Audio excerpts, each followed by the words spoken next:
Good morning. We start the Regional Forum for Europe from the UNESCO World Press Freedom Day. This section, the whole section will be moderated by Gianni Riotta, that will arrive in a minute, but we are going to start, and Pierluigi Parco will be in the next, in the second part of this section. This first part of the section will be on online platforms ecology, and our scene setter is Professor Damian Tambini from London School of Economics, that will introduce us with the themes of the discussion. We have a great panel, so let's don't wait any more time. Damian, please. Good morning. Thank you very much for the invitation, and if it's not too early, happy World Press Freedom Day. I'm going to do four things broadly in my introductory remarks in the next 10 minutes or so. I'm going to just really note the role of UNESCO and look back a little bit at the role of UNESCO and some related bodies in relation to press freedom. I'm going to look at some of the challenges, particularly in relation to disinformation, that have arisen in recent years, and how the regulatory responses to those have evolved in the Europe region, particularly focusing, for example, on the recent Digital Services Act. And I'm going to talk about the dangers for press freedom that arise in relation to that dynamic, the regulatory responses. So it's a lot. I'm going to go relatively quickly. First of all, UNESCO, in common with other bodies like the Council of Europe, who are represented here this morning, that support human rights, establish an important principle, which is that freedom of the press is important because the media serve human rights, democracy, and broadly the public interest. So press freedom requires governments not only to refrain from censorship, but also to take positive measures to support the press in its watchdog role.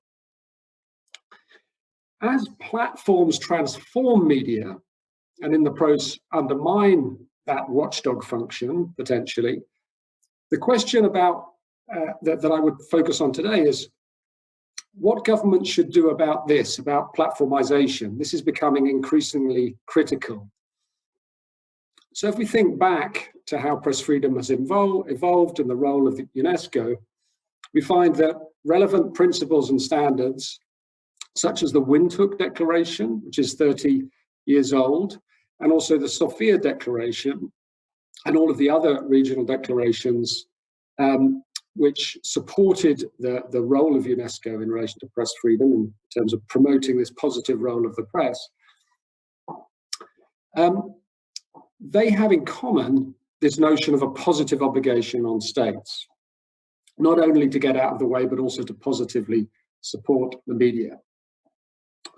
The way governments positively support the media is being updated. And I would argue that we may even be moving towards a situation where we might need to think about that declaratory role of UNESCO and whether we need to update some of those declarations, but I'll come to that. So the take-home point of everything I'm going to say today is really that press freedom needs to be asserted against control by the platforms, as well as states. And in this respect, the EU is making significant progress. So the challenge of disinformation. There are a lot of received wisdoms, and we need to be careful about simply adopting some kind of groupthink position here. But I would agree that what is very clear is that the media system is changing very rapidly, and there are some things that are relatively clear. So first of all, we can't simply assume that some kind of mythical wisdom of the crowd will prevail in a marketplace of ideas. Secondly, algorithms amplify emotion, not truth, not the public interest. And thirdly, the business model might be the problem. Large platform companies ultimately are now responsible to shareholders for value maximization, and they're in the data business, not the watchdog role or the truth business, which are the ethical roles of the press, which press freedom philosophically, legally, constitutionally has existed to support.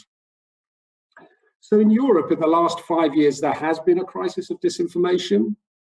There are disputes about this, about the extent, for example, of fragmentation, the extent of foreign manipulation.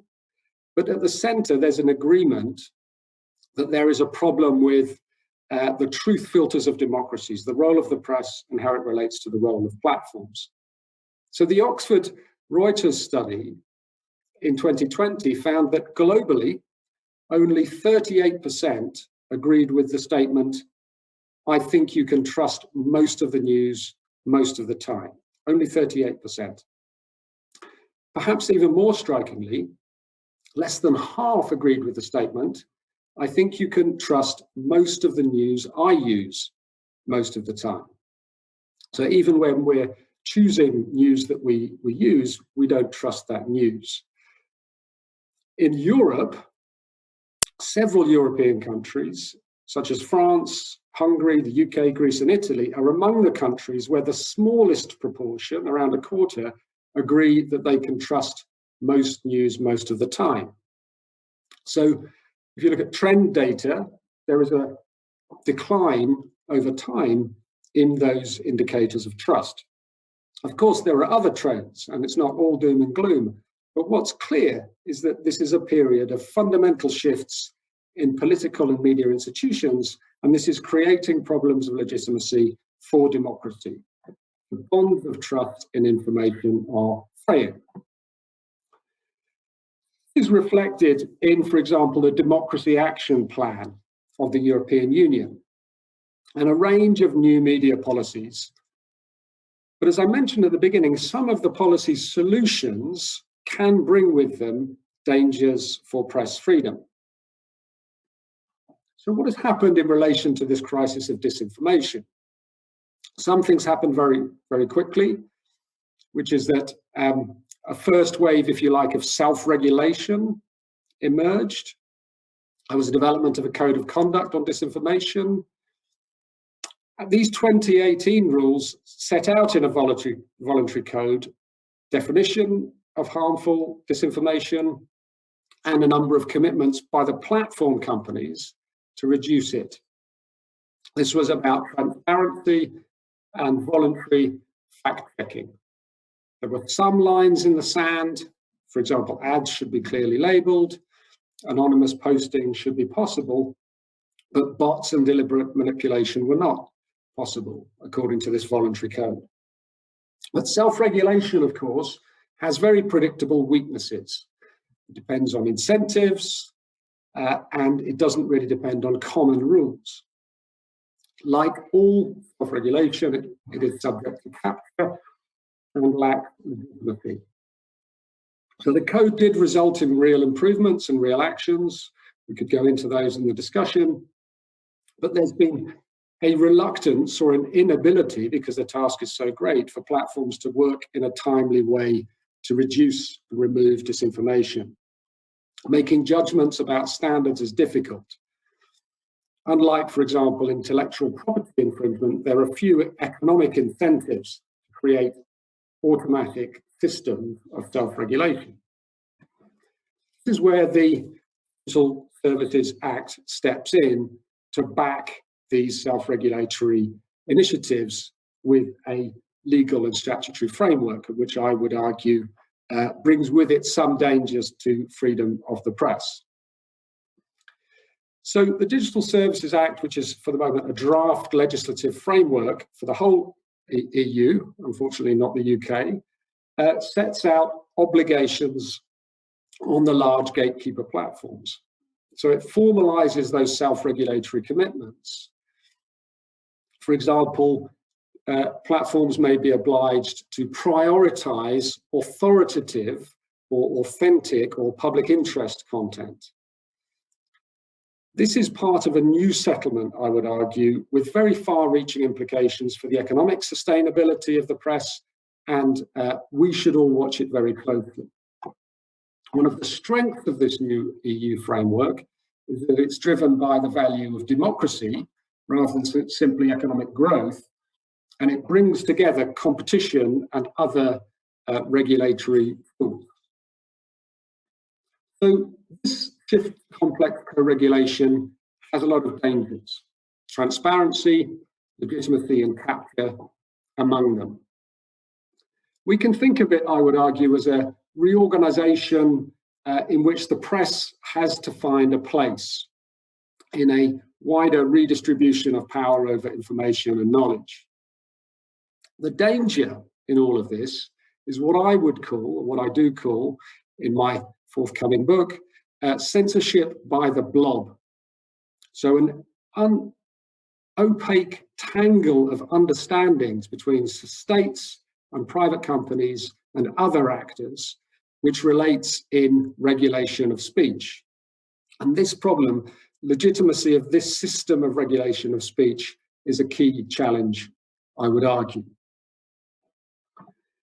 So I just want to, in closing, just highlight what can be done in relation to maintaining trust, finding a role for the press, in developing a new positive approach to supporting press freedom through these kinds of governance arrangements. And I just want to highlight 3 developments. First of all, I would highlight the work of the Council of Europe, the expert group of which I'm a part, the MSI-REF, is working on developing standards of media governance. By this, we mean procedural standards which help to ensure that the public can not only trust the media, but trust the governance structures it operates within. So this means working really hard to set out new standards, particularly of independence and transparency, of how these public and private government arrangements will work. Secondly, prominence. So a key part of this new regime is prominence. What system of algorithms and rules will define what should be chosen to be made more prominent or amplified? And how should this prominence privilege, if you like, be allocated to different media? In all this, there are key challenges for press freedom for defining what might be defined as trusted, authentic, or quality media. So the same Council of Europe group is designing new standards for regulating prominence across broadcast, streaming, and online. Thirdly, I would highlight the importance of independent regulation. So this is not a new concern. We have plenty of standards for independent regulation. This is something which was there in the original declarations. But we need to redefine it in a new age. And I just want to highlight what I think is a very important aspect of the Digital Services Act, Article 39(2), which sets out a very stringent standard. I won't read it, but a very stringent standard for independence of the digital services coordinators, which in this regime would act a bit like independent regulators of platforms, helping them design and apply codes of conduct. Those bodies must be absolutely independent of the state. So one key point in all of this is that developments in Europe are very much in line and quite focused on international human rights standards, going all the way back to Article 19 of the Universal Declaration of Human Rights. They are not in line with US First Amendment standards, which underpin the principles of the platform. And I think this is a key area where we're going to need more work. And perhaps in addition to thinking about the need to convene civil society and the media around these issues, it may be more useful to open up more spaces for debate of these standards between the EU and the US, and also, of course, the UK. My view is that democracies really need to stick together on these matters. To wrap up then, the Windhoek Declaration is 30, And I can remember, it's a very, very long time ago, but when you turn 30, you suddenly feel incredibly old. But of course, this is just the beginning for press freedom. Press freedom has to be prepared to change and develop as the world changes. We're going to need more declarations, more coordination, more support for civil society, which is the source of legitimacy of all of these governance arrangements. And we need to support this in how the challenge of disinformation is being addressed across Europe. So when UNESCO called the first Press Freedom Day 30 years ago, it was relatively clear what the press had to be liberated from. It had to be liberated from the state. Now, it's just as important to liberate the press from the platforms and from what I call this blob of public-private censorship that's being put in place. Good morning and thank you. Thank you very much. Thank you very much, Damien. And I'm Gianni Riotta, and I apologize for missing the opening of this very important session, but I was dealing with the most important problems of our lives nowadays. And can you see me? Can you hear me? And I was here, but something in Rome decided that our connection would not be on. Apologies. And of course, for everybody, for all the friends, Damien's new book, Media Freedom, will be published next month by Polity Press, and I will launch the link in the chat, and it's really cogent to all the discussions that we're having today. It's my great pleasure now to give the floor to the Vice President for Value and Transparency at the European Commission, Madame Vera Jourova. Vera. Thank you very much for inviting me to this forum ahead of the World Press Freedom Day. And thank you also for giving me a chance to listen to Mr. Tambini, because there was a lot of inspirative ideas. Already now I know what I will be reading in June, so I will be watching when it is out. Well, indeed, there are many difficult questions we have to solve. We have to solve because the situation of media is really varying. We more and more understand that the media cannot be understood only as economic players, as it is reflected now in the EU legislation, because we only cover media by the rules relating to the single market. There is nothing about the role of media as watchdogs of democracy, and as there is nothing protecting the media to in their role to, if I may say it, to be uncomfortable for those in power. Nothing. So we are now looking at how to strengthen the situation of media.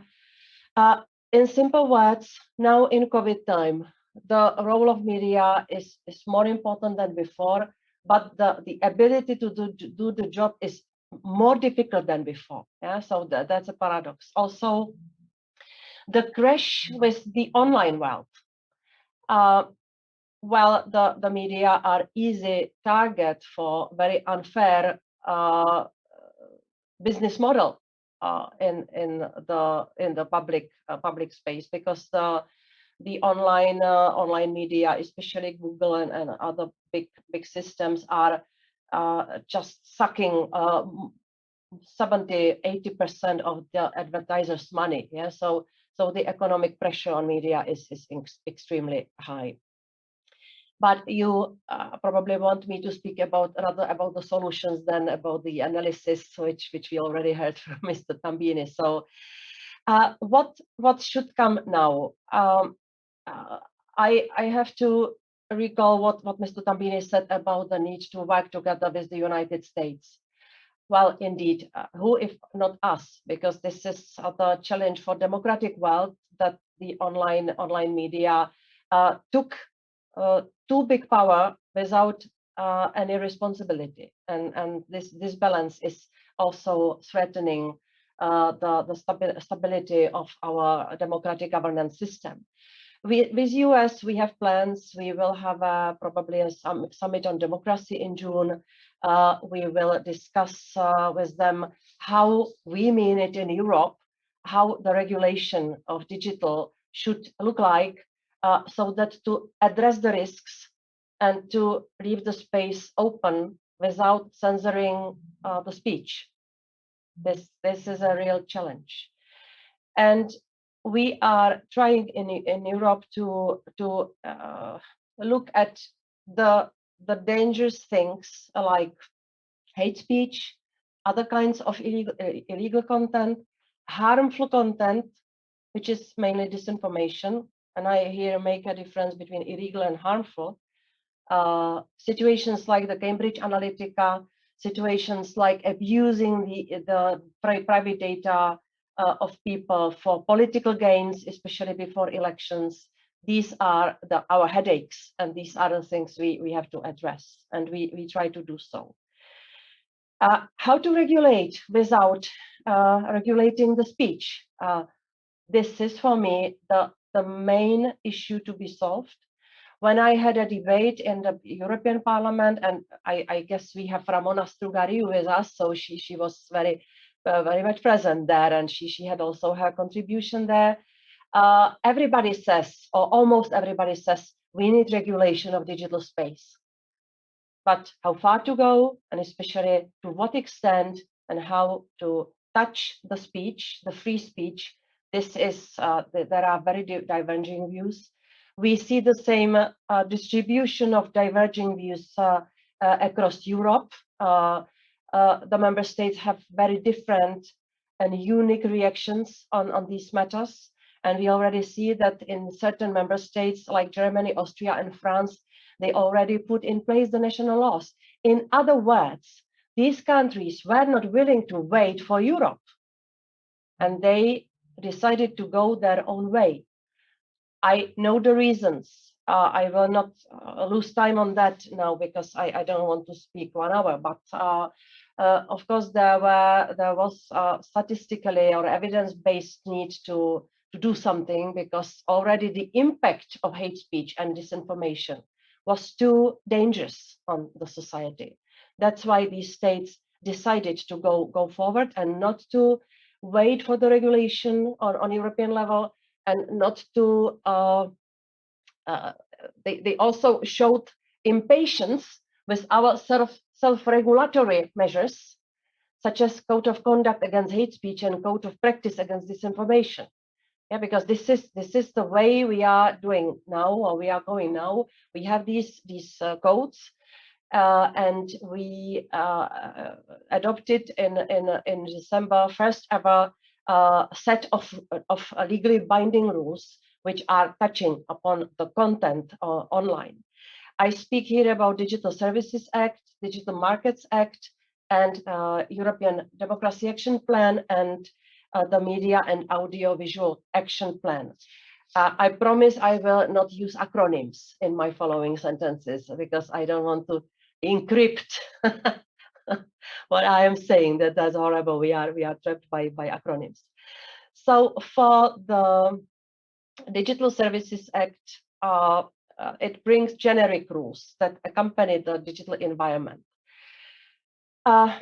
Digital Services Act is sometimes pictured as the attempt of Europe to overregulate and to kill innovations. It was the same narrative used when it comes to GDPR, if you remember. It's not our plan. You know that we want to invest extreme money, not extreme in purpose, but extreme in scope, from the recovery funding. Yeah, we want the member states to invest in digital technologies. This has been announced by Ursula von der Leyen, a digital decade, and we really want to invest in it and to have this this sphere well developing in the EU. But coming back to the regulation, so DSA is a follower of the follower. It comes after 20 years of old e-commerce directive functioning.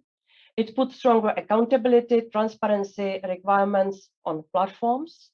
It contains strict monitoring and oversight. And this is what Mr. Cambini said. I fully agree the oversight has to be totally independent on the states, because otherwise, through these oversight bodies, it could happen that the states will start censoring themselves. Not themselves, they will start censoring and through these bodies. And that's why we have to be extremely careful, especially now in the legislative process, not to give a birth to a monster. This would be really the end of my political career if this happens. Yeah, because I am the one coming from the east of Europe, and this must not repeat, that somebody will be authorized to give authoritative opinion on what is the truth and what is the lie. At the same time, of course, we must not just passively cope with the increasing impact of disinformation. So what to do about that? First of all, we have to work more with facts. I believe in fact-checking, in bringing the evidence, in decreasing the impact of disinformation, also by cutting the disinformers off the money. Because at this moment, what is the driver of disinformation? That's the fact that it makes good money also. And if the platforms will not give up this business model that they will themselves make money on distributing the harmful content, then we cannot do much. So I don't want to go into details, but this is strengthened now in the new Code of Practice against Disinformation, which we will publish, I think, next month, where we want to increase transparency, increase these financial methods, increase the access to data. We want the new Code of Practice to be also more efficient and able to prove the impact, because by now, up to now, we are now under the old Code of Practice. We are able to measure the results, yeah, the quantifiable results, but we have never been able to measure the impact of the actions under the Code of Practice. So this has to change. The Code of Practice, the new Code of Practice is foreseen in the European Democracy Action Plan, where there is not only how to continue the fight against disinformation, but also how to protect the elections and how to strengthen the media. In EDAP, here is the acronym. In European Democracy Action Plan, we announced 2 legislative initiatives relating to media. One is the anti-SLAPP. So we want to come with the rules against the strategic lawsuits, against the public participation. And this could give better protection to media and journalists against abusive litigations. And also we have announced in EDAP the regulation of political advertising online. And when you look at Digital Services Act, this is a rather general set of rules, increasing transparency and responsibility of platforms, which is also looking at algorithms, which role is, in my view, very risky, because due to algorithms happens something very dangerous for the society, something I call privatization of public debate. Yeah, because the people are only debating in the bubbles, and this is a very well-known fact. And why the bubbles? Because through the bubbles, the goods and products are easy to sell. This is just the marketing method. which the platforms are using to sell the products, because this is advertising in this industry. And in the DSA, we said, okay, keep the method, make the algorithms more transparent, make them auditable. We want the oversight body to look at it, look into that, how it works. But for political advertising, we will come with stricter rules. And this is what we are now working on. Because for me, there is a huge difference if this algorithm method is used for selling products like shoes to consumers compared with the method of selling politicians, political parties, the potential power to citizens. Because the citizens are buying the political power for everybody. Yeah, the consumers are buying the shoes for themselves. Yeah, so this is, I know I'm simplifying that, but this is where I see the huge difference. And on political advertising, we are now discussing that.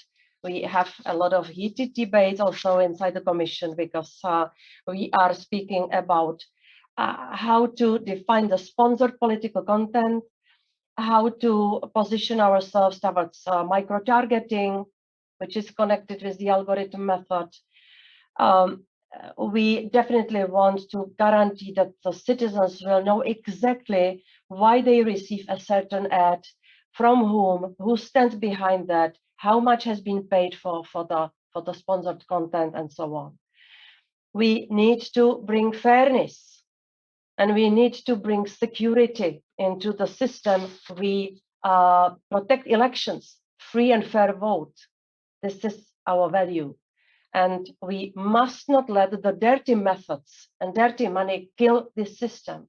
That's why I think that it will not be just an innocent piece of legislation which we want to adopt by the end of the year. So let's understand that the Digital Services Act is lex generalis, and we are coming now with lex specialis for this political advertising sphere. It was interesting what you said, Mr. Tambini, that the results of you can trust most of the news most of the time, 38%. I have to look at it, how it is changing state by state. Maybe I would even say culture by culture. I am former cultural anthropologist, a bit obsessed about these things. But I wonder whether the decline in the parameter of trust could one day correspond with increase of the hunger for the truth.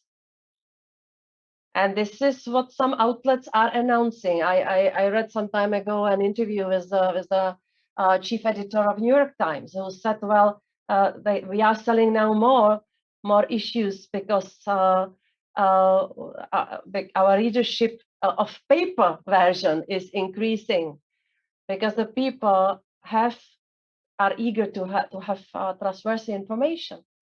And this is, I think, which we have to promote. This is about the mindset of the society. This is about the habits. This is about basic instincts. Because also what Mr. Tambini said, the people tend to believe what they want to believe. Yeah. So this is in the society, and in working against all the negative features and negative impacts stemming from digital sphere, we have to look into who is the producer and why of I'm back in disinformation, who distributes, and how much money he makes or she makes, because this is about the business models. But now I come to the third part, who believes. And we definitely have to look into the education. We already tried to increase the media literacy skills by means of the revised audiovisual rules, which the member states already had to implement. We are working with teachers and educators. I have recently participated in the launch of the new UNESCO information and media literacy curriculum to support educators and trainers. We want to invest a lot of money also from the recovery plan in education and digital education and media literacy education, because what we see, the society is not resilient enough, and we have to do everything to help the people, if I may say, to help the people not to believe everything, but to trust something. This is our goal, and this is long distance run. In the meantime, speaking about all those big plans we have to make sure that the already existing rules are fully implemented. And here I speak about the copyright rules, which come into force this year in summer. I would like to assist somehow actively in case of need or problems in negotiating between the platforms and the media on fair rules. Of course, it's for them. You might say it's not my business, but the copyright rules should really come with more fairness for this very imbalanced and unfair business model we have. Last few words. We plan the Media Freedom Act to adopt next year. Because I started with this, we are recognizing the role of media only as economic actors or players. And it's very weak. When you look at all the huge problems media face in Europe, we are not equipped to protect them better. And here comes my plan to come with the regulation with legislation, which should recognize the role of media in democratic society, which could bring more safeguards to guarantee they can freely do the job, that there will be no chilling effects for them, which would impact the freedom of speech. And I'm curious what Madame Strugari will say, because I remember she promoted or she supported this idea already several times in public debates and also in the parliament. So I know I speak too long, but it's always when I'm not keeping with my very well-designed papers, but I was provoked by Mr. Tambini to react rather than to tell you what I still wanted to tell you this morning at 7. Thank you very much. Thank you very much. Thank you very much, Vice President Jourova. And when the American magazine Time honored you for your work, for your seminal work on GDPR, you were already established the foundations of these debates, that there are no borders in the digital information world of between privacy and the public opinion and the power of the platform. And this is what we've been discussing in the high-level group, the European Union. This is what we're discussing now, the European Digital Media Observatory, Edmond. This is what we are discussing today. So very many thanks for your time and your wise words. It is my pleasure now to turn the floor to Jan Kleijsen. Is the Director of Information at the Society Action Against Crime at the Council of Europe. Jan? Thank you very much, and good morning, everyone. Thank you very much to Damian and Vice President Jourova for a very interesting start and an extremely hard act to follow up in terms of content. Speaking on behalf of the, can you hear me, by the way, Damian? Is the audio good? Yes, good. Thank you very much. Speaking on behalf of the Council of Europe, it will not surprise you that the approach I'll be taking is very much a human rights approach. Who thinks about the Council of Europe, of course, thinks about the European Convention on Human Rights and its guarantee of freedom of expression, freedom of information, as well as the right to private life, and of course the protection of personal data. all of which important for the functioning of democratic societies. And that is what the Council of Europe was set up to do some over 70 years ago now, to ensure that human rights, rule of law, and democracy are upheld. And what is the issue here? We see with platforms, to stick very much to the subject of this conversation, that platforms, of course, offer great opportunities, but offer also real risks for the realization and the protection of human rights and rule of law. The Court of Human Rights here in Strasbourg has held repeatedly that the Convention applies both online and offline. But it is clear that in order to do so, the rules for online environment need adapting. The previous speakers have already dwelled upon the increased power of the platforms, and more under the current system, the limits of what is proper, what is not proper on platforms is left to the platforms themselves. And they are given the task to ensure that no illegal content is there, and if it's there, it should be taken off. But I think it is fair to have some doubts about whether the platforms can indeed perform this role. Because first of all, the ways they do so raises a number of issues.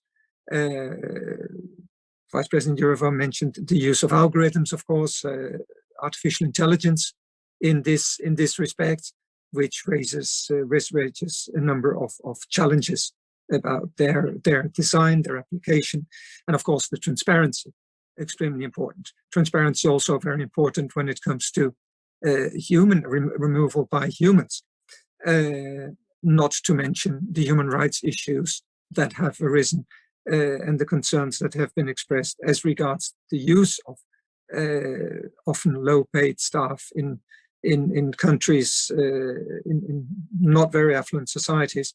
And the documentary, The Cleaners, I think gave an insight into the human rights conditions that apply in the when human content moderation is used, often through outsourcing as well. So what has been the approach of the Council of Europe in this? It is a rule of law approach to the governance of online platforms and intermediaries.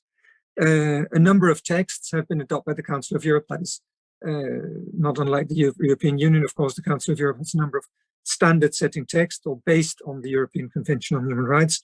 Many of these development texts are in the form of recommendations. A number of them are very recent. In 2018, our 47 governments adopted guidance to member states on the role and responsibilities of internet intermediaries, with the aim of assigning also legal responsibility to them.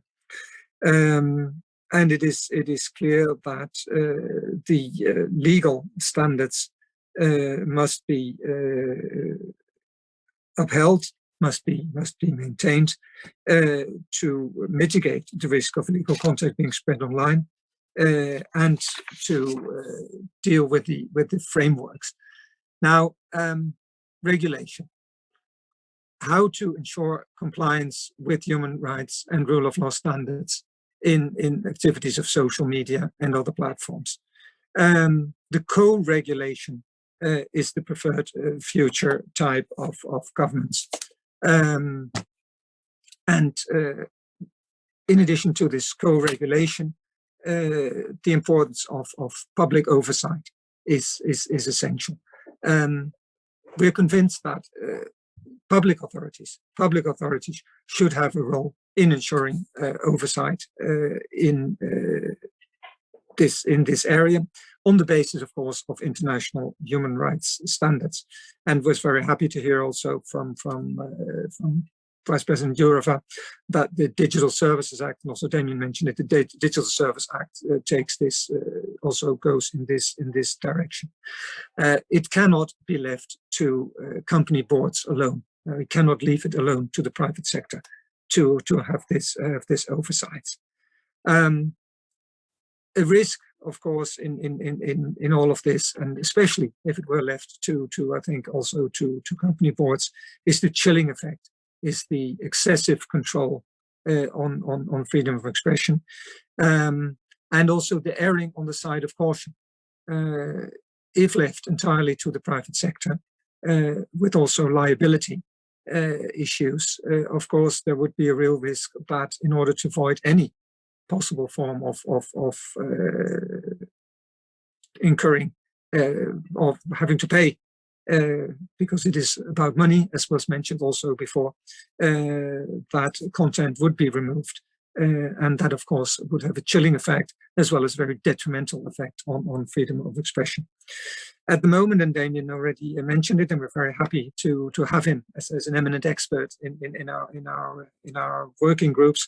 The Council of Europe is working on a number of instruments to articulate the responsibilities on the one hand of the state and on the other hand of the non-state actors, to guide states in the area of content moderation by online platforms. In other words, what should states impose?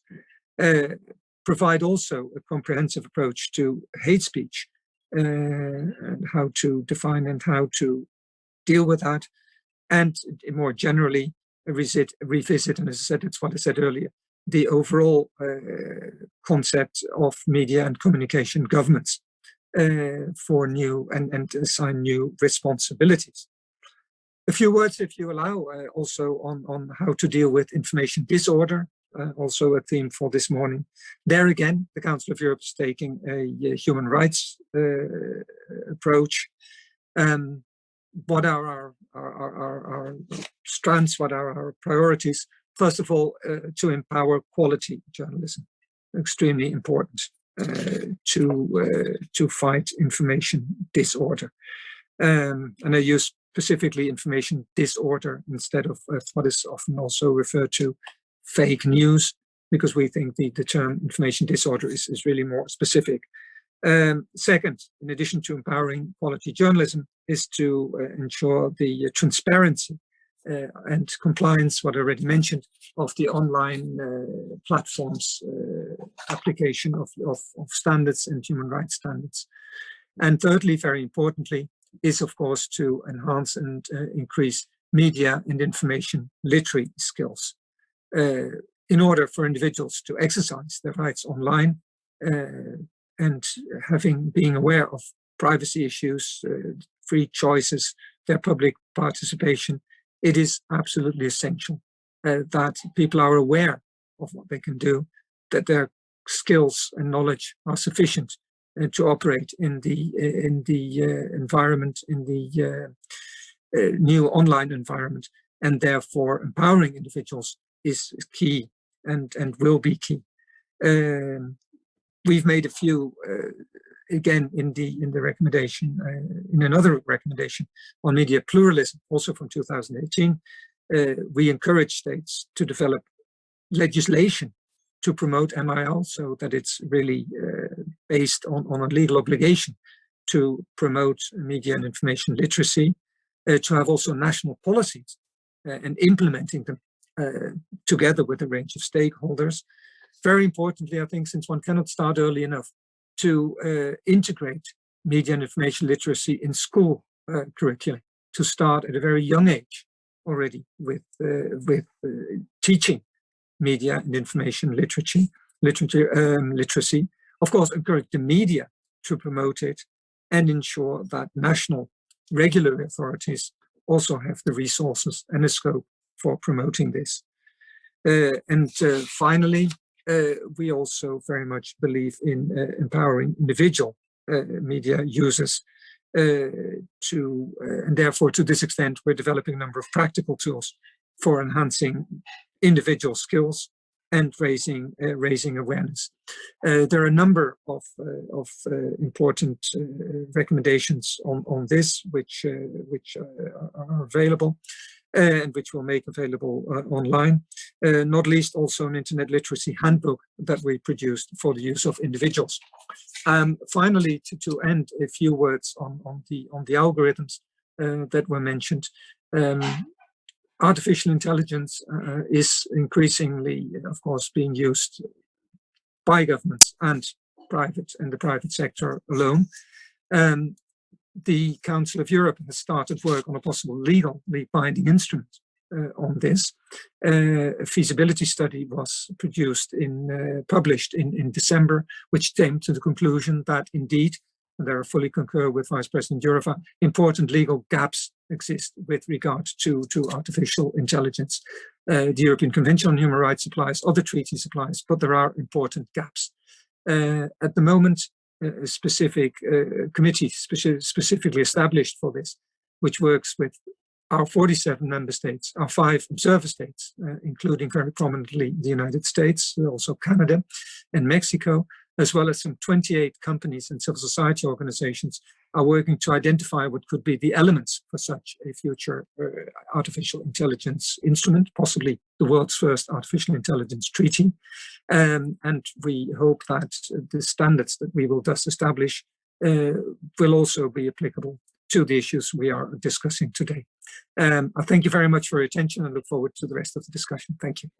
Thank you very much, Ian, for reminding us that the issues we are dealing with today, these are not technical or scientific issues, but they eventually bond with human rights and with the freedom of real people, real individuals. And I have to say that our next speaker has a long and distinguished career in tackling these problems. And if you follow her on Twitter, you'll be aware that while there are like quote unquote scientists that trying to stem disinformation, simply trying to implement some kind of technological improvements to the platforms and the networks, Ramona Strugario understands that these are political issues, that there are powers that thrive on this information.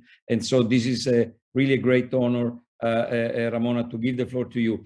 I'm a very bad moderator because I get so enchanted listening to all of you that I forget about the time, but then the organizers scold me. So please remind that we have a schedule and don't expect me to stop you, but self-regulate yourself. Thank you.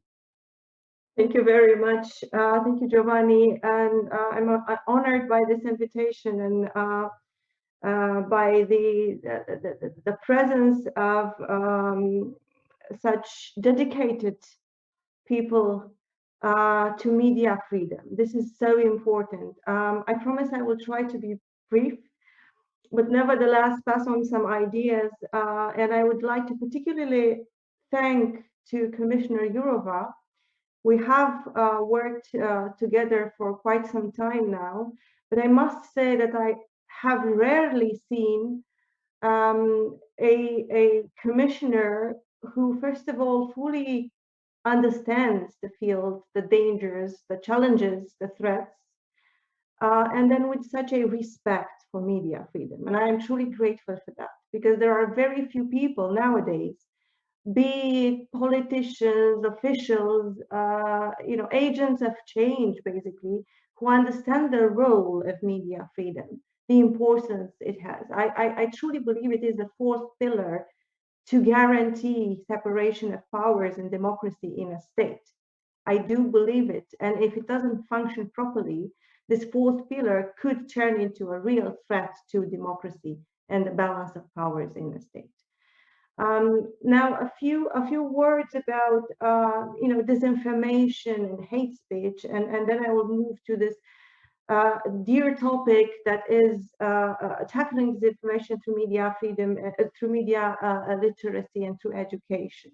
And I will explain why it is such an important topic to me. But On hate speech and disinformation. Disinformation is based and it is operating with emotion a lot and with fears. Many of these fears come from lack of education. And we will never be able to build our own armies of trolls to fight this. It is very uneven. This kind of war is extremely uneven, and it is useless to try and build such things. We will simply waste energy and money that we could use to educate people, for example. And when Commissioner Jourova stated that we cannot and must not try and build our own ministries of truth at the same time, that was something that I clicked with instantly. We simply cannot do it. We must find, because there's no difference between us and those who are trying to disinformate. And we must find ways so that this type of disinformation touches less upon those who are better equipped and better prepared and educated to respond to that or to ignore, because they must believe in something. And looking at the quality of information and the trust in public authorities as well and in media is equally important. Hate speech, here definitely we need more instruments, and I'm looking at, for example, the pages of some journalists and women journalists in Romania recently who were simply reporting about ignoring the rules during the pandemic, and they were discussing about this restaurant where they did not follow the rules and people were having a party inside. Well, the amount of hate speech on that post and on that page is absolutely unbelievable. To a women journalist, this is profoundly discouraging. Threats and I mean, it was terrible. And this could be easily, I think, tackled with rapid reporting mechanisms, with the possibility for fast removal of a comment which could be quickly identified as a hate speech, without having to remove the whole content, for example, because the essence of the information on that page was important. It was the right thing. But the festival of hate that was basically happening because that factual information was provided is a separate discussion. More attention to algorithms and review in marginal languages and the possibility for this kind of review in marginal languages. These all are things that could be discussed with platforms.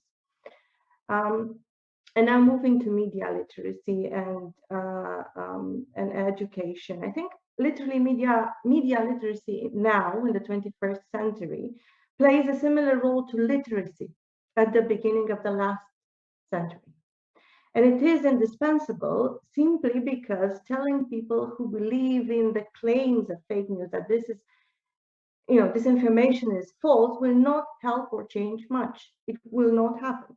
We need education and we need media literacy to have the necessary tools for navigating through all of this abundance of information that we are bombarded with every day. What is media literacy? Is a basically extremely valuable life skill that allows us to identify fact from fiction, to expose fake news, and to strip disinformation of its effects.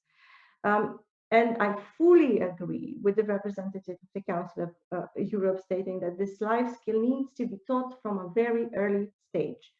Although reaching out to all age groups is vital, of course, as more and more of us are connected. And I will come with a very eloquent example from my country, because we need to discuss solutions.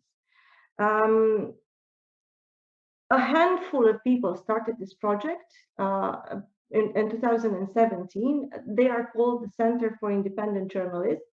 And what they do is they implement a program aimed to endow young adults with critical thinking that would allow them to appreciate and respect the role of media and especially journalism in a democratic society. Distinguish facts from fiction, deconstruct media messages, and interact with social media in a mindful way. What they did, they developed a model of in-service professional development, helping teachers to infuse media literacy in their regular teaching. This means that media literacy is not thought of as a separate topic, but the competencies necessary for a media literate citizen are developed as part of Romanian language classes, for example, or languages or history. They form the teachers, they mentor and offer them classroom materials for them to use in school. As I said, they started in 2017, and the teachers that were prepared by the Center for Independent Journalism at the time have worked in the pilot, the very first part of this project for more than 12,000 students. What is happening now, today? The approach is now tested as part of a pilot program, which is developing in partnership with the Ministry of Education. The Ministry of Education was open to this proposal. There are 100 schools that will test this in the next 3 years, how the students can benefit from this approach, basically. More than 600 teachers and 60,000 high school students will be part of this project. They will be better prepared to understand the media and fight against disinformation. Think of the impact in several years, because it does take time, if we could understand that the public system needs to get involved in this story, and that we can do this in partnership in several member states. Just think of the impact on the whole process of fighting disinformation with this kind of educated teachers and people in several years from now, because the problem will not get solved overnight, obviously. Another important step is not only to prepare the teachers to lifelong learning programs, but to ensure that this type of training is available also during their initial education for young teachers, so that they know how to do it. So the Center for Independent Journalism is piloting this year, in partnership with the University of Bucharest, such a training module for a master's study, and is currently exploring ways to include this whole story in the undergraduate track, so that virtually all potential teachers have the necessary skills to address media literacy with their students. I think this is major, and I know that they are some of the few who do this now in Europe, piloting this kind of projects. So funding, it has come 100% from private sources, 100%. A handful of people fighting to gather this money so that they can actually implement this, and they succeeded. I believe it is high time to help them do this properly, with resources from the European Union, with the involvement of the public authorities, because we need to create such important skills through this kind of projects.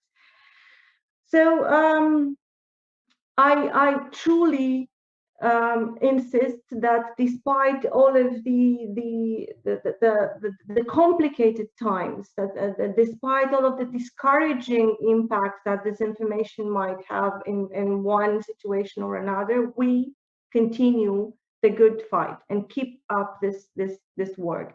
And the seeds that we plant now through education and through media literacy will see their results in a number of years, but we need to start today. We should have started yesterday, not when we already see major impacts that the disinformation has upon our lives. It does cost life. It did that, and it also perverts democracy in a way that takes them years and years and years to fix it. So let's involve ourselves and invest in the quality of media, in safeguards, yes, but also in education and media literacy. And I'm pretty sure that we will live to see these results. Thank you very much.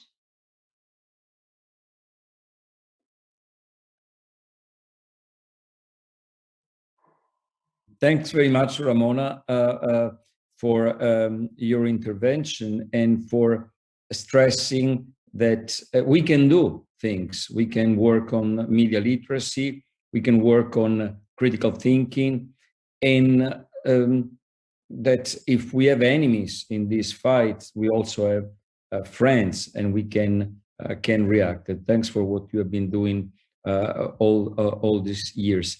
Our next speaker is Václav, I hope to pronounce your Stetka. of Loughborough University. And Václav has worked for quite a while on how illiberal societies tend now to creep with their information model in our own democracy. So Václav, it's a pleasure to give the floor to you today. Thank you very much, and good morning, everyone. Thanks to the organizers for the opportunity to contribute to such a highly timely forum on such an important occasion of the upcoming World Press Freedom Day. I'm conscious of the time, and I'll try to be really brief, which will be actually easier given the fact that some of the arguments I wanted to make have already been made by the previous speakers. In my short intervention, I really wanted to bring in the perspective from Central and Eastern Europe, especially on the issue of disinformation. Not just because I come from the region myself and I studied as part of our project the illiberal turn, but mainly because I believe that in these debates on digital platforms, misinformation, media literacy, the view from the region is often missing or underrepresented. Obviously, disinformation is a huge problem in this region, and it has been demonstrated probably most visibly during the pandemic, when various polls have showed a high prevalence of conspiracy beliefs about the coronavirus and as well as vaccine hesitancy among citizens of Central and Eastern Europe, at least initially. And this hesitancy has been undoubtedly supported by the exposure to disinformation, which is something that many empirical studies have documented. However, in order to find instruments and design efficient policies to help us prevent from these new digital threats on a pan-European level, what I believe is that we need to first recognize that there are some important differences between countries and regions of Europe in the key elements of their respective disinformation systems or ecosystems, if you will. And specifically, while in Western Europe and Western democracies in general, the focus is primarily on social media and conspiracy websites that are deemed to serve as the key channels for disinformation. In Central and Eastern Europe, these channels are quite often complemented or even eclipsed in their reach and importance by mainstream media, including those that are state-sponsored and government-controlled. We don't need to go too far for examples. Obviously, Hungary is one where especially the state broadcaster is infamous for serving as propaganda outlet for the government and used to spread various kinds of disinformation and conspiracy stories about immigration, LGBT, and most of all about George Soros. We have data from our project, the illiberal turn, that actually indicate that it is the people who watch state television in Hungary, but also in Poland, that are most likely to believe in these kind of conspiracies. While on the other hand, people who consume digital media news more often are actually more skeptical about these conspiracies. So in other words, what I'm trying to say is that if policy approaches that are aimed at fighting disinformation are mainly preoccupied with global digital platforms, they will be missing much of the broader picture and ultimately fail to deliver the desired outcomes in those parts of Europe that have been affected by the rise of authoritarianism, illiberalism, and decline of media freedom. So I believe the upcoming World Press Freedom Day is really the best opportunity to advocate for an argument that the fight against disinformation is indispensable from the effort to protect and support independent media and professional journalism. These two simply must go hand in hand, especially in countries where a significant part of the mainstream media scene has been really captured by the government or under the control of the oligarchs. And in this respect, I was really pleased to hear, and I welcome the ambition of the European Commission, as mentioned by the Commissioner Vera Jourova, to introduce the Media Freedom Act, and it's highly timely and appropriate that we discuss this on the occasion of the World Press Freedom Day in the context of the fight against disinformation. So this is not to argue against the regulation of platforms, not at all. Obviously, there is huge evidence that the free flow of disinformation is detrimental for democracy. And the economic business of the platforms is clearly hurting professional journalism. But in designing the policies to bring them under democratic control, we should really be careful not to throw the baby out with the bathwater, as they say.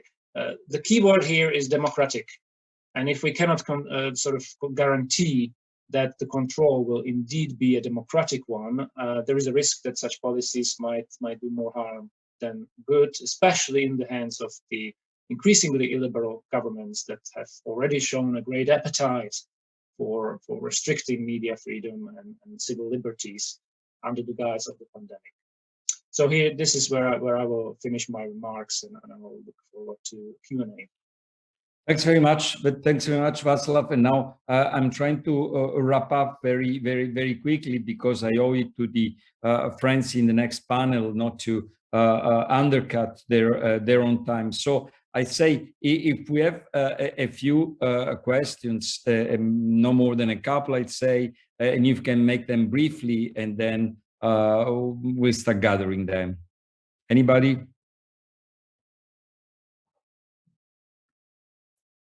There is a question from the audience. In a world where plurality as a key concept of democracy is vital, what would be the best policy approach to ensure objectivity and trustworthiness in media? It's a very important and general question. Damien, you want to take it?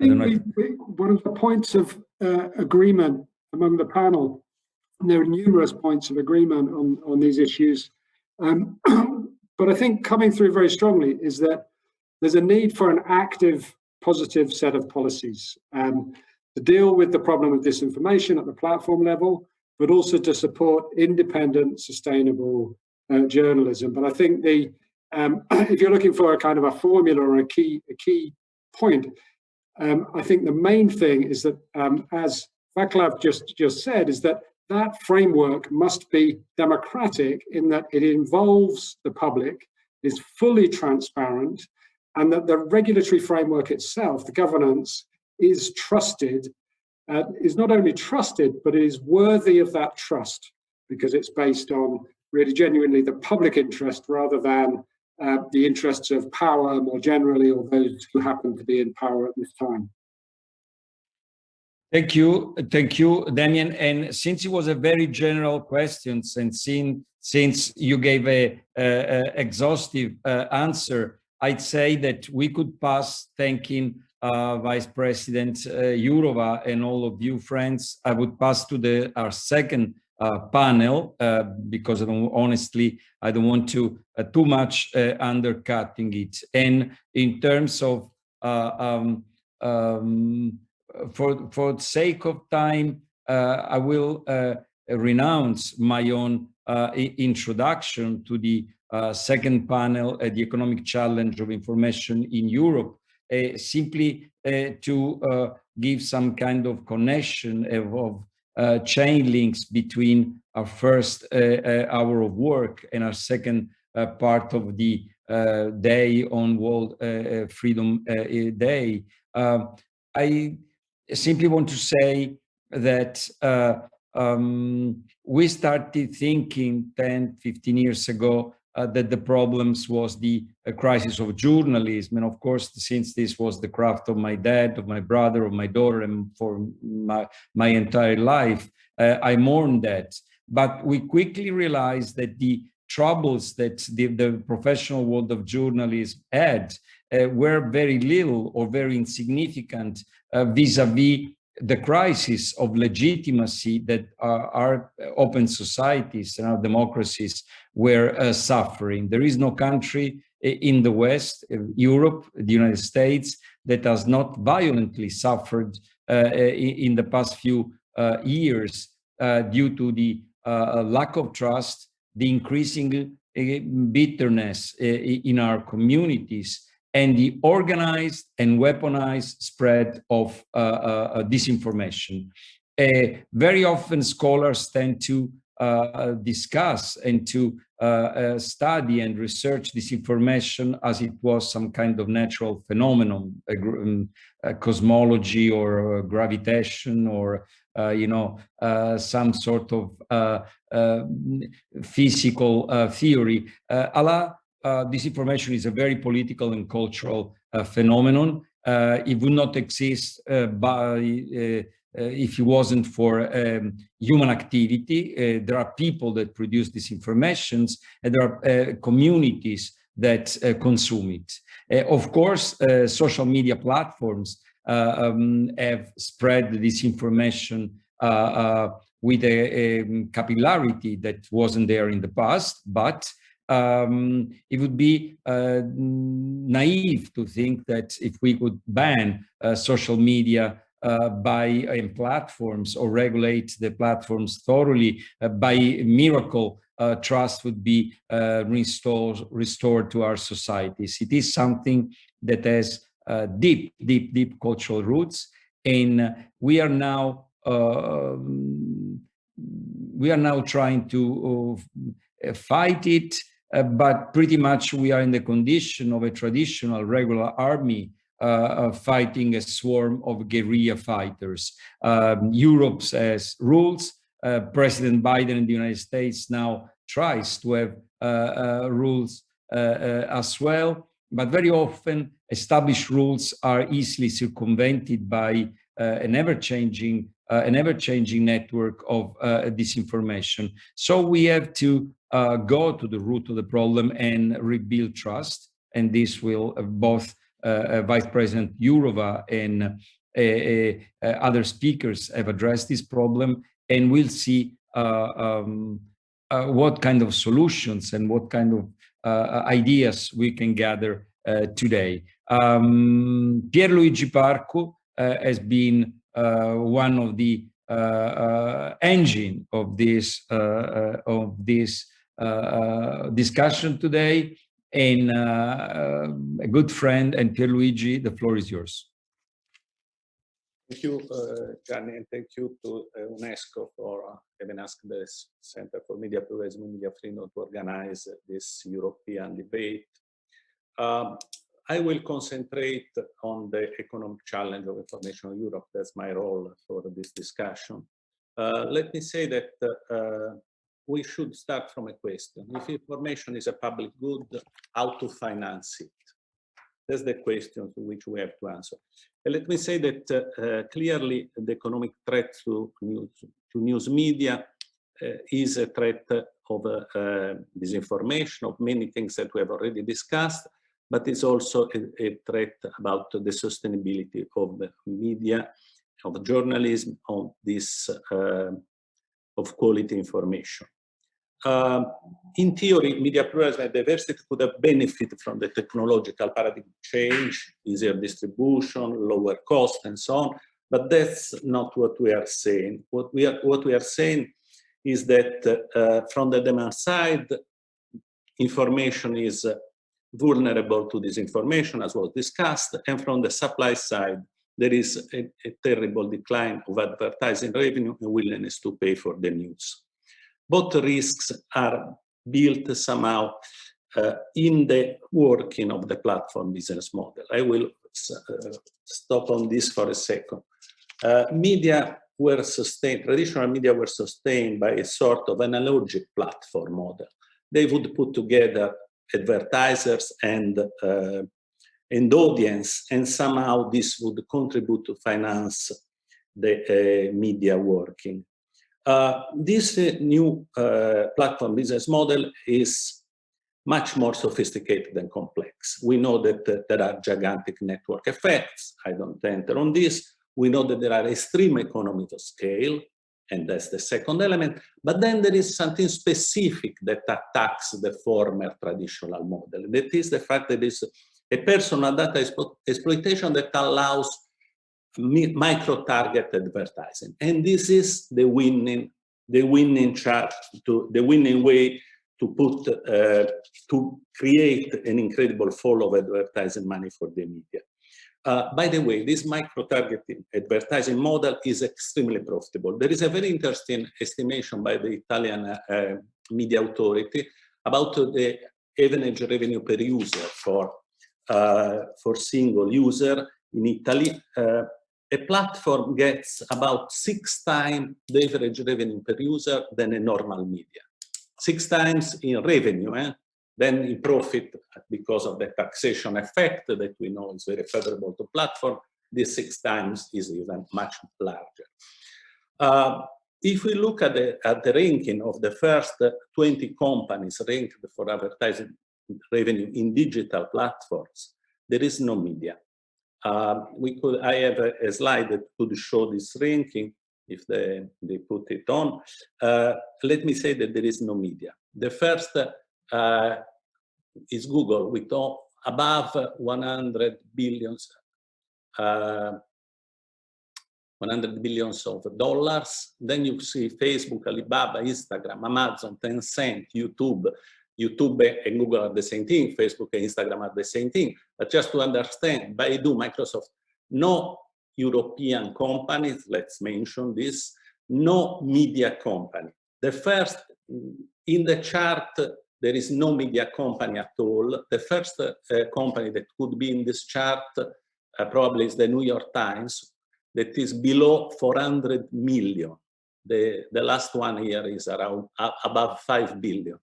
In 2006, the New York Times had more than 2 billion of advertising revenue. Now it's below 400 million. The consequences of this decline. Well, let's have a look at the Europe 5. I have another chart I want to show you. This is Europe 5 online advertising expenditure. From 2012 to now, this is Europe now, that was the world, plus 149%. And you see also 2020 increased also no matter the COVID. Let's show the other time, the offline. Well, that's offline. That's minus 30% in the major 5 European countries. And during COVID, the decrease has increased. These are numbers from 2012 to 2019 and then 2020.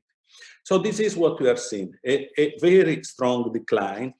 This means that now the share of digital in total ad spending, total advertising spending is raised from 22% to 55% in Europe. In the UK, we are already at an astonishing 75%. This is telling us that this is the model. And let me say that the media that are more exposed to this are the media, newspaper and magazine, the media in which investigative quality journalism was traditionally stronger. Let me put a final slide that can be shown. You see here the decrease, the more important decreases for magazine and newspaper are decreasing also radio and TV, but magazine and newspaper are the ones that are paying more this increase. What is the effect of all this? Well, the effect of all this is a long-term decrease in trend in advertising, revenue for all the sector. There is no space for digital advertising for the traditional media. They are crowded out. A dramatic decline for newspaper and magazine, as we mentioned, and an acceleration in 2020 with COVID. At the same time, the fact that there are this dearth of free news, somehow, free information in these platforms has also an effect on the other side that some media had as a revenue possibility, that was selling their own news. For instance, in Germany, circulation of daily newspaper in the same years that I mentioned, minus 32%. In Italy, the same circulation of daily newspaper, paid newspaper, minus 35%. So you see, the model of financing of advertising, media and news through advertising is a model that is in a reversible crisis. Then we have to find alternative models. Clearly, the media are responding. There are alternative models, attempts, pay for the news. There are subscription models and the paywalls models, or pay for journalism. And there are models in which civil society initiative trying to invest in professional journalism. So we see membership, donation models, philanthropy models. These are all attempts that are there. They've been tried in Europe. We have example, The Guardian in the UK, Mediapart in France, Counter Reporter in Germany. These are examples of this attempt. Some of these alternative models are giving some first results, but it's very difficult. And there is also some hope with a small rebound in the willingness to pay. There are results from the Digital News Report survey that says that in the average from 2015 to 2020, we raised a little bit from 10% to 13% the willingness to pay in the news. In some countries it's very high, is higher, 27% in Sweden, to minimum in the UK is 7%. So you see, there are some beginning of responses. Then there is the question of the role of public aid, of public money. If as I started, if media is information is a public good, then we could have also public money. We know that traditionally there is public money for public media services. In many member states there is a tradition, it is an important tradition, but also this has been under pressure. There is less tradition of support for private media, but this is also an issue. And however, let's say that in COVID, we have to recognize that there has been some extraordinary efforts trying to support, not always specific, but there has been some general social protection for journalists, obviously not for freelancers, or not in the same way, some emergency fund for industry, some government advertising campaigns, and so on. And some also VAT reduction of taxation, some tax credit for digital transformation. Some attempts has been there, but these are very minimal, very reduced things. So the conclusion of this, my speech about this situation is this.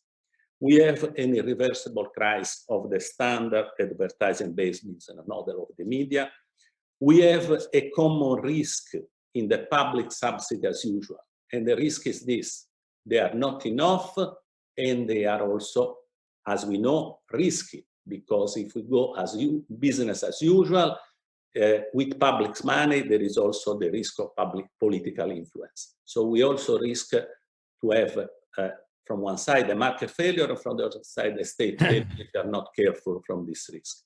So if information is a public good, as we said, clearly the model of financing this information is at stake, and this is the issue on which we have to discuss, and we have to find new solution.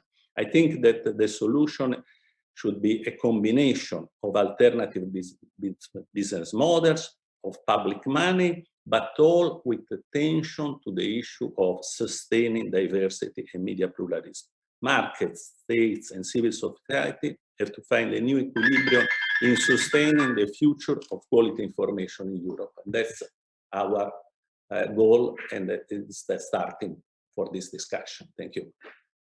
Thanks very much, Pierluigi. And I have to say that the importance, really the importance of discussions we are having today is symbolized by the fact that in so many webinar and seminar where that my friend Pierluigi Parco and myself join, we always chat about Italian football on the chat. And today I haven't received a single note from him dealing with the difficult season. And it's totally focused on the real issues today. So Pierluigi, you'll brief me on football later on. And the next speaker is Teresa Ribeiro. And Teresa is the representative on freedom of the media at OSCE. Teresa, please, about 10 minutes. Thanks very much. Thank you. Thank you very much. First of all, it's a real pleasure to be here today with all of you. Let's celebrate this World Press Freedom Day with such important topics. I'm very attached, of course, to this day, not only because of my responsibilities, but as a young civil servant. I was in Namibia 30 years ago when the declaration was adopted, and all this avenue of hope was open. I would, you know, I had prepared some notes, but finally I decided to say something different, to tell you the truth, because the discussion has been so interesting that I really want to link a little bit the first panel, the second one, and also my perspective from the OSCE region. As you know, the OSCE is a regional organization with the 57, it's the biggest regional organization with 57 participating states, and with something that is very key, which is the comprehensive security approach, which means that you have the security concerns, but you have the human rights there, which means that if you want to have security across the region, you need to invest in human rights, and I think this is really interesting. But from this angle, what I would like very much to say, because of the terrible impact on media sustainability, is the distrust of media.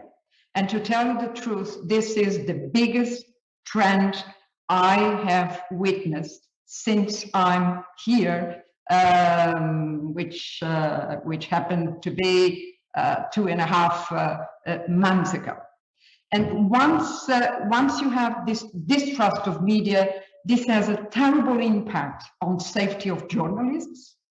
Of course, this is sparked by lots of social media, authoritarian politicians that, of course, want to use information and especially want to stigmatize journalists, which is unfortunately very much the case across the OSCE region.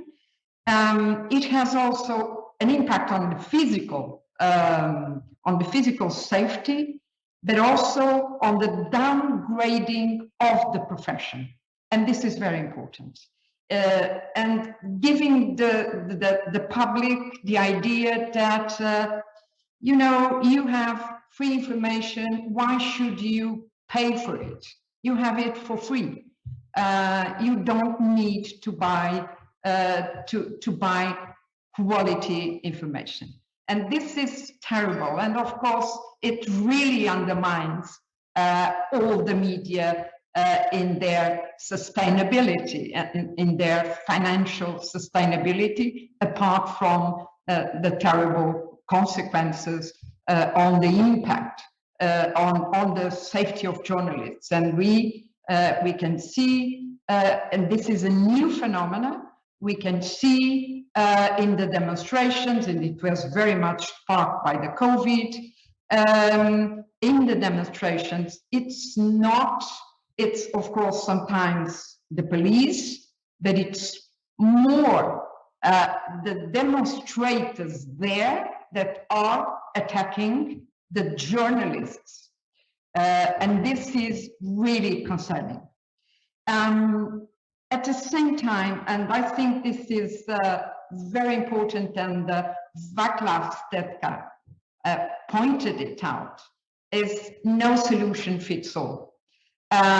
Even within Europe, the situations are very, very different, and we really need to adapt our solutions. And I think this is another message that really requires our attention.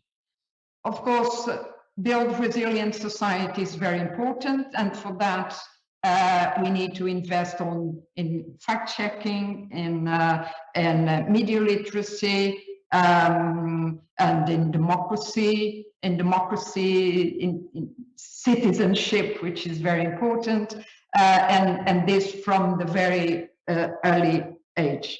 We need resilient societies if you want to combat disinformation, to understand the value of investigative journalism, for example. One last point that is very interesting and in a way reinforces this idea that no solution fits all.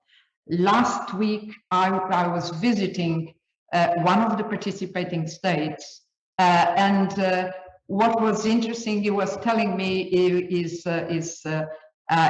the editor of the most important, one of the most important media outlets in the country. And he was telling me, for us, we invested in good investigative journalism, and we managed. We are now better than we were before, but this is one case, and it matches with a society that is resilient, is prepared to acknowledge the importance of good information. Thank you very much. I do not want to go beyond my time, and I'm very eager to discuss with the others. Thank you.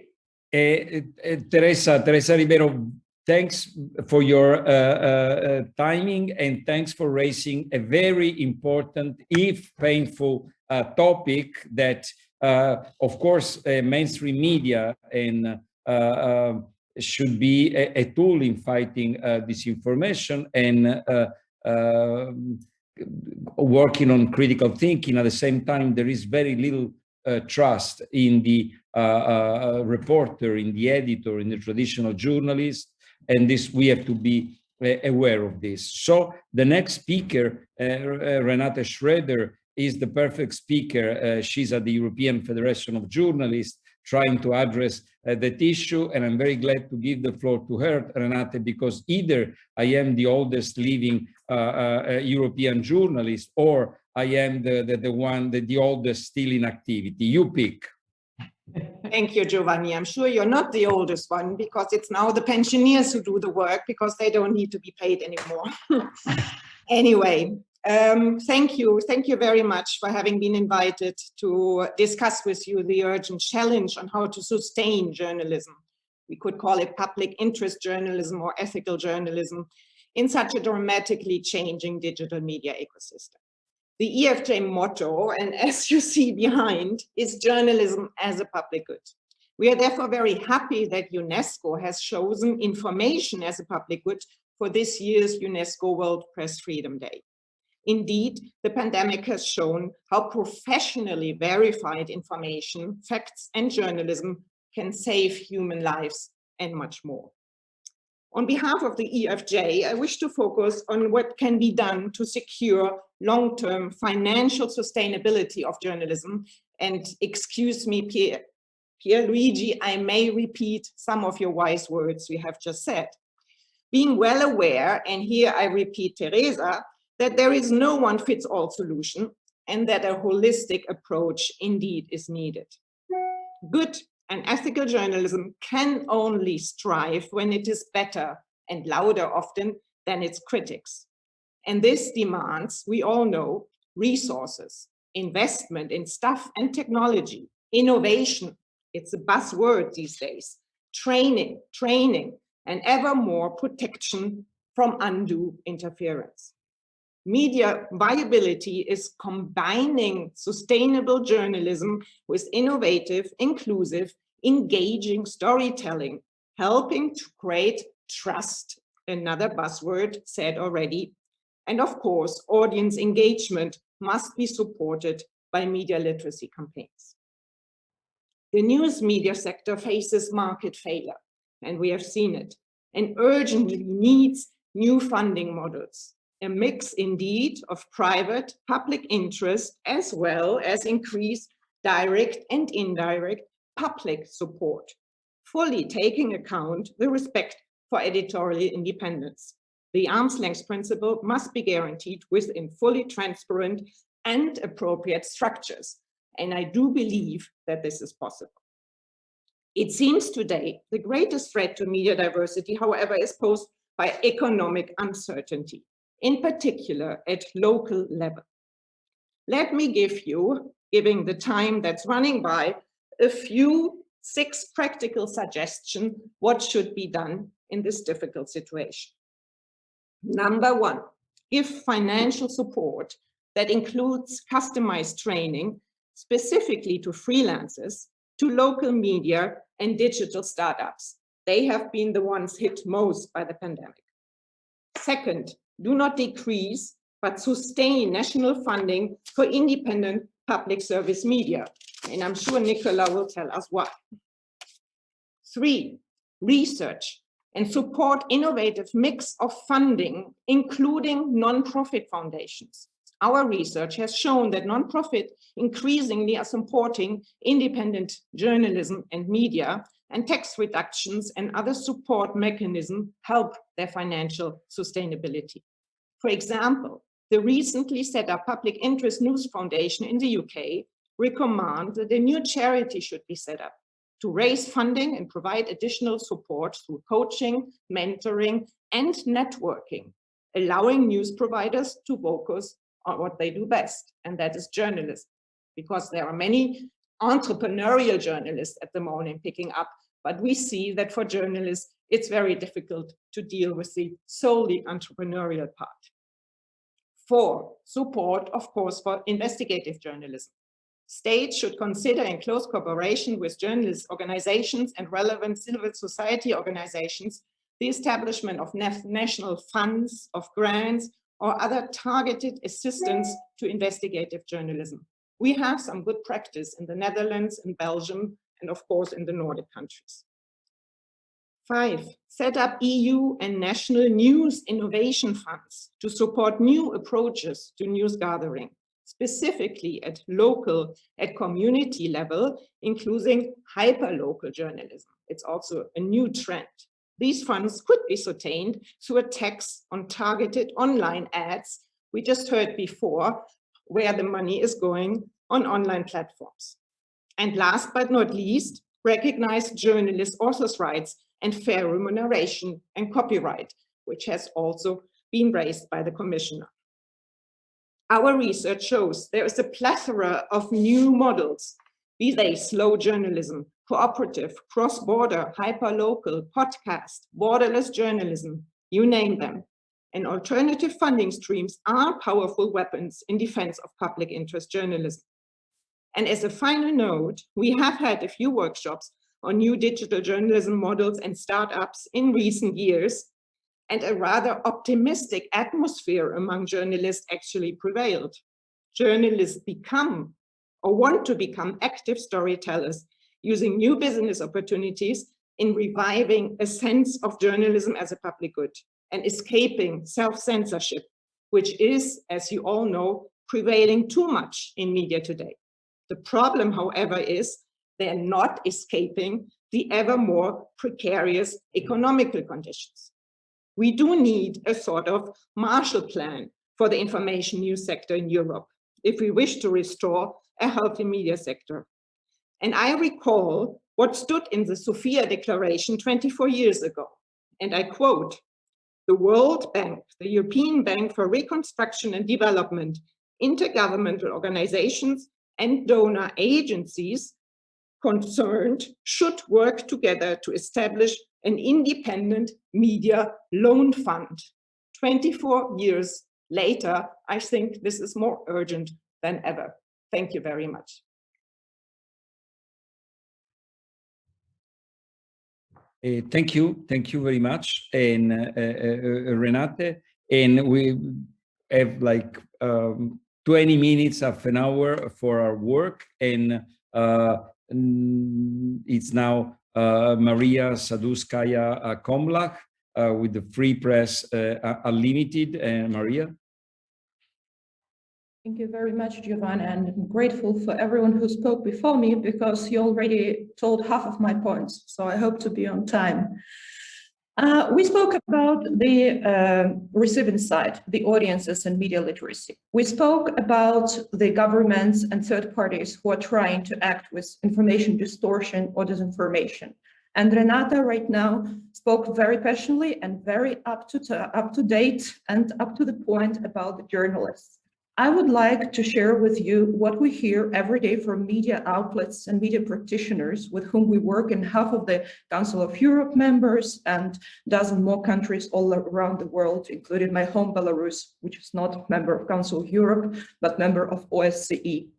The media practitioners globally face more or less the same global challenges. It's competition of platforms, its attempts to politicize their content, either by autocratic governments or more democratic governments, like in Poland or in Hungary, who use some other ways to influence them economically. But they're struggling, and especially the local and hyper-local outlets that feel they cannot really compete with enormous state or big companies funding that comes to the local market and prevents them from serving their communities. Why is it important to support media outlets in addition to supporting journalists? Because to create a trusted media outlet requires as much time as effort as to create a medical hospital full of high-skilled professionals that people trust. They may trust a doctor, but when they need to get complex care, they come to the brand, they come to editorial standards, they come to something that they can trust institutionally. So the support to different journalistic collaborations, media outlets, platforms, not necessarily traditional one, is key to the development and to the economic sustainability of the European market of journalism. And there are indeed very innovative ways that have already been implemented, especially on the European level, and that are to be implemented. I can name several, such as the approach to funding through the mixture of European Commission's money, private donors' money, and corporations' money to some of the investigative cross-border journalism projects that will be developed soon. I can only support and echo the ideas about creating more sustainable structures that would look at journalism and media work as a public good across the borders. There are also things that are done in Europe across the borders by journalists and media themselves. In response to these challenges, they become increasingly collaborative and cooperative with each other. They decrease the costs themselves of doing good journalism. They come up with ways to influence the governments and intergovernmental bodies. The shrinking space for civil society for media research that we did in Central and Eastern Europe also showed good examples when national media took the local subjects and repackaged them in an audience-friendly way that increased their outreach a lot. In other words, the independent media do something that would be counterintuitive for them from the purely market approach. They collaborate for the sake of public good. We, as media development professionals, as international actors, should and must support this spirit because we maybe have several more years left before the hyper-localization of advertising or domination of big tech or illiberal trends would suffocate these media outlets and these initiatives. And why am I saying that? Because one other economic factor that influences the choice of journalists to continue their profession, as it was said already, is their safety. The killings of journalists in Greece, the continuation of Slovak and Maltese investigations, or the threats that journalists face outside the European Union, including in my home country, Belarus, every day, are a biggest discouraging factor for all these innovative and collaborative people to even enter the market. So as long as with the help of UNESCO, Council of Europe, OSCE, and many others, we keep pressing to create enabling environment for them to do their work safely and without interfering of political elites, the economic future of media in Europe can be quite promising. Thank you. Maria, we owe you a big token of gratitude because with your words, you simply took a conversation down from the heaven of science and debates and you took it to reality. You took it to real places where people die or go to jail because of disinformation and because of distrust and because of all the issues that we're discussing today. So please, first of all, good luck, and then thanks very much for giving the frame of truth and of real political fight that this is all about today. Grazie Maria. Marco Milosavljevic is from the University of Ljubljana. And Marco, again, time is running against me and against us, so the floor is yours. Thank you for giving me the word. I'll try to be brief, and thank you, of course, to UNESCO and the Center for Media Pluralism and Freedom for inviting me here. As already a few of my colleagues mentioned, a number of things were mentioned, and so I'll try to skip the most obvious repeatings. But of course, I need to again sort of repeat the issue of the digital environment that has decreased the economic sustainability of the media and of journalism, particularly the issues of fragmentation of media landscape, the issue of saturation of media landscape, which is a result of this fragmentation, and of course also as a result of pauperization of media. And all these, in addition with the strength of large platforms, has led to lack of economic incentives for anyone to either sustain or to keep their media interests and media ownership, or of course to enter the media markets. So what we have seen is the fact that many of these new entrances into the media comes with political or geopolitical, geostrategic motives, which is of course a danger for the media themselves. But we have seen it throughout Europe as previous owners leave their family media and sell them to many tycoons, so to speak, with political motives.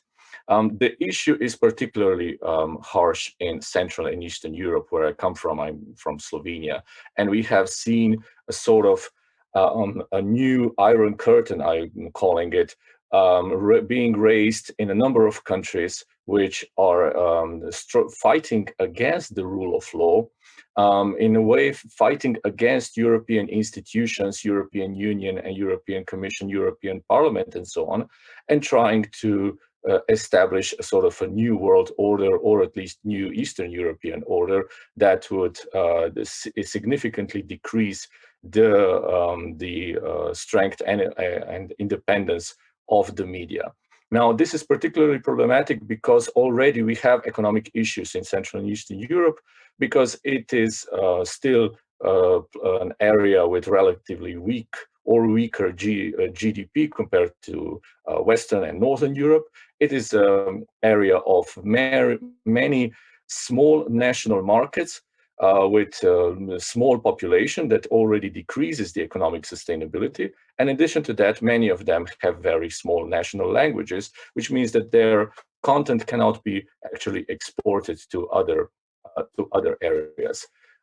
What has happened additionally is, of course, COVID-19 crisis, which has sort of served as an excuse in a number of ways. For example, in Slovenia, we have seen an official prohibition of availability of newspapers and magazines in cafes and restaurants as they were open, simply because the government perceives press as being particularly antagonistic or sort of an enemy of this government. So we have seen all sort of excuses. We should look, of course, for the bigger role of the public service media and public media in general, including local community and students media, which could help us in this situation. We don't see in this area of world, we don't see much of philanthropy or non-profit and other organizations or other incentives. That is, of course, a particular issue for this area, unlike in some of the Western Europe.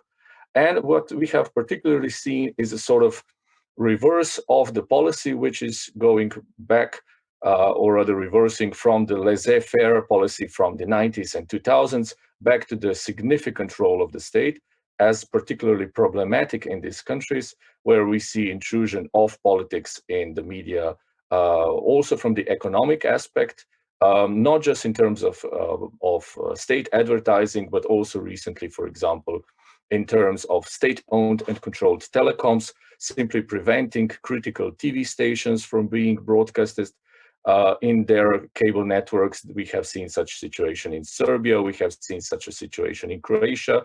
We are now seeing situation in Slovenia, where state-owned telecom has simply almost sort of thrown out the main commercial broadcasters to the very bad position, or much worse position, in their cable system, simply in order to, of course, prevent them the access to the population. And that, of course, has dire economic consequences for that. What I see as a particularly relevant approach is, of course, a pan-European approach. The approach that where I support the idea or the process of establishing a sort of a freedom of media act throughout Europe, as mentioned by Vice President Jourova, but also an establishment of sort of pan-European financial trusts that would help media that are deemed important in specific countries to be supported by this trust in spite of the limitations or attacks by national authorities.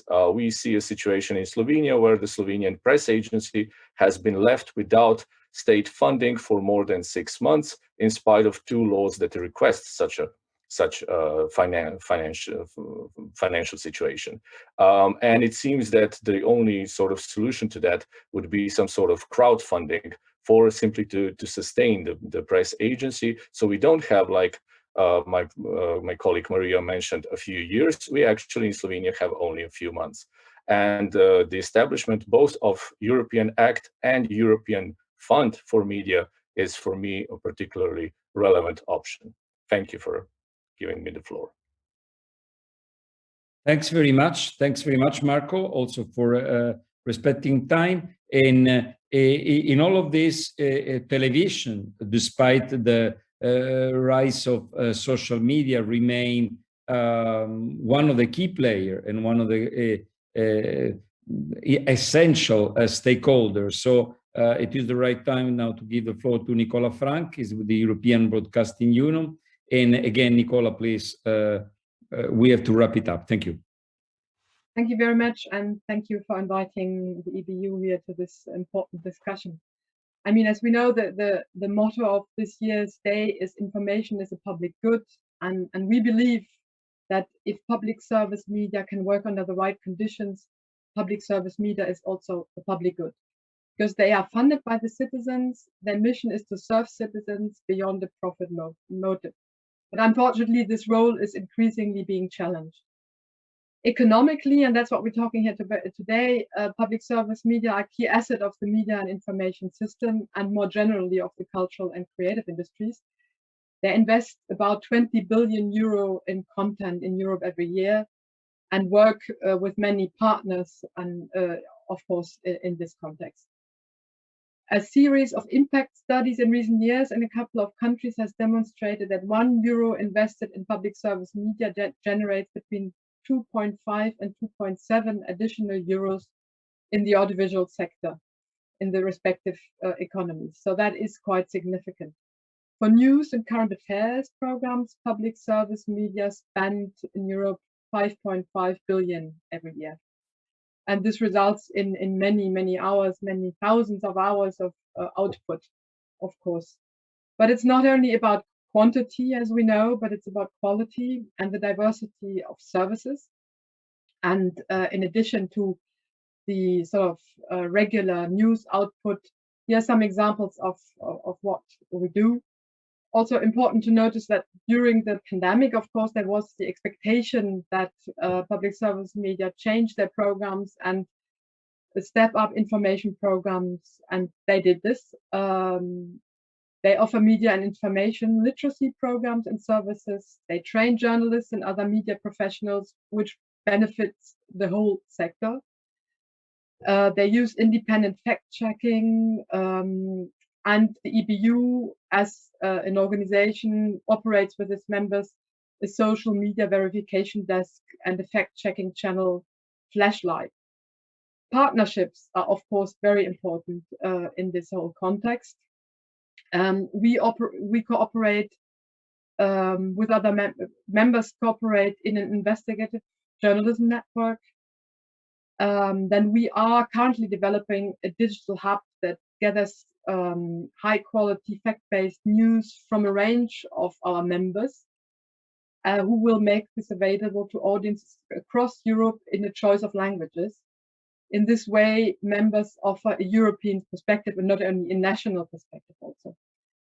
Then we work closely with other global news outlets through initiatives such as the Trusted News Initiative, a shared rapid alert system which protects audience from disinformation posing threat to life or democracy. We are a supporting partner of the Journalism Trust Initiative, which you certainly have heard about. We closely cooperate with UN agencies to ensure the distribution of important public information, such as from the World Health Organizations in the pandemic. This was quite important. And then we work also with AI for fake news detection. Now and then, importantly, and we discussed this in the last days, we are a partner of the Council of Europe's platform for the safety of journalism. Now, during the pandemic in particular, we could see that audiences valued these efforts. And we found that in 2/3 of the European countries, public service media were among the top 3 most reliable sources of information. That's what audiences said. But we know that it's 2/3 and it's not in all countries. But however, this development has not shielded public service media from increasing pressure on editorial independence and sustainable funding. They have been under pressure for quite some time, in some countries more than in others, but the pandemic has amplified the challenges. In a survey which we conducted last year, almost 80% of our members said that they expected to see their funding negatively impacted by the COVID-19 crisis, which was often used as a pretext to pass new legislation trying to limit the independence also of public service media. And the looming threat of funding cuts is an effective tool to increase pressure on independence. But we all know that the conditions media work in do not only depend on the national environment. Media operate, and we have discussed this already, in an increasingly global competitive environment. Internet and tech giants' revenues are skyrocketing, and they are the clear winners for the COVID-19 crisis and the subsequent lockdowns.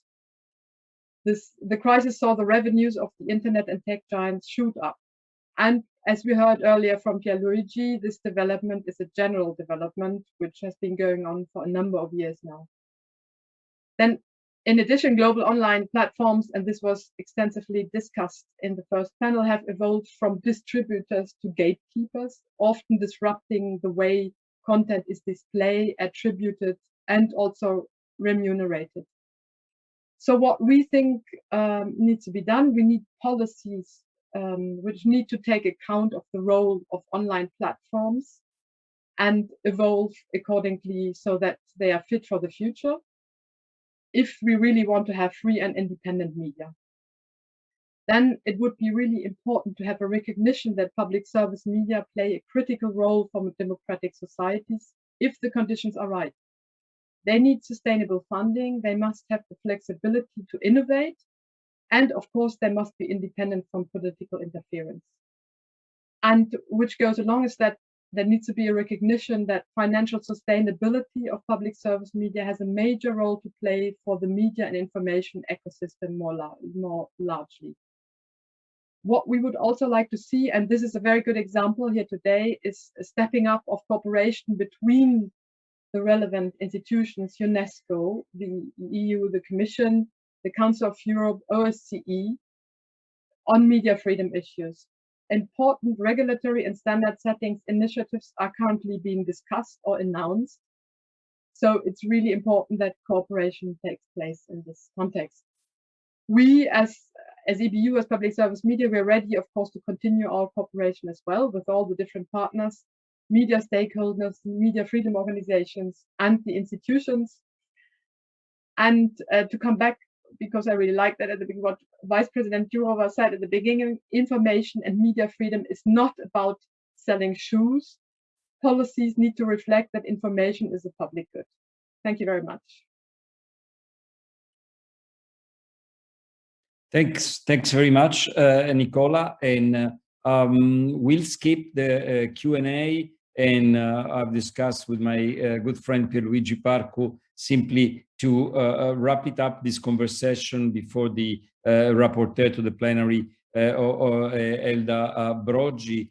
And you gave us so many different ideas and so many different strategic inputs that is now is impossible to repeat them or to discuss all of them. At the same time, it is clear what our duty is in the next few seasons, and is that while, as the Vice President Jourova said, we cannot have, of course, a minister for truth in Europe or in democratic societies. At the same time, we need to have truth. And at the same time, 30, 40 years of postmodernist debate that truth was the same than lies, and that there is no difference between a narrative text and an historic text. Once it left the allowed also the academia and went into the less enlightened garage where this information is produced, created a political storm that we are now dealing with.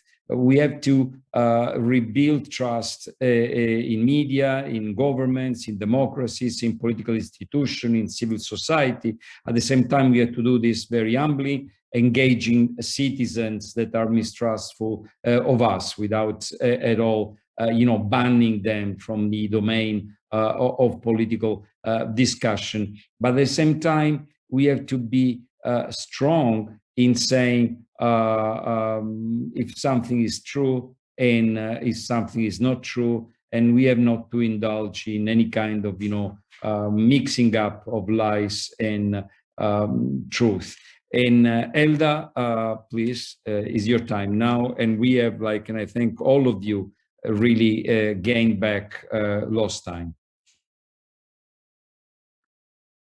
Oh, sorry, I have to. Well, I think that there's a bit of misunderstanding, as my wrap-up session is foreseen for the 3rd of May, indeed. Okay. I just yes, wanted to go the plenary so fast. session. I just wanted Elda to go so fast as to be there. But so I leave. I think we can.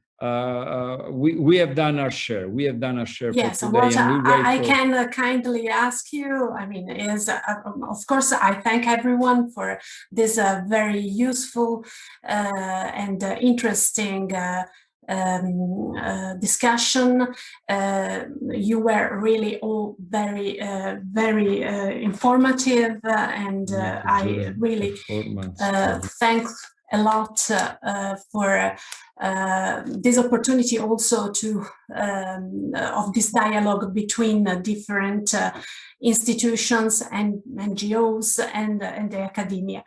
And I kindly ask you to send me your interventions, your written papers, in order to have material to address the plenary on the 3rd of May. Thank you. Thank you. Thank you, everybody. Thanks very much. Please stay in touch. I put my contacts and share contacts and stay in touch. Thank you. Thank you. Bye-bye. Thank you. Bye.